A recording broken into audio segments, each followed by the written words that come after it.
In this video, I'm going to show you how to add pages in WordPress. When you are logged into your dashboard, just go to Pages. Under Pages, you can choose All Pages or Add New. To see all the pages that you currently have, just click All Pages. So right now, I just have a privacy page and a sample page.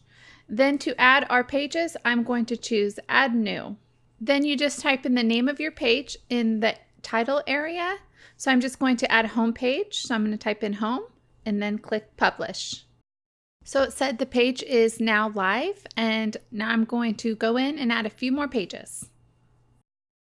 So I'm going to click add new again and then type in about and hit publish. And then I'm going to go in and add another one for my contact page. So I'm just going to do contact and then publish again. In this video, I'm just showing you guys how to add pages to your website. And in another video, I'll show you guys how you can go back in and edit the pages.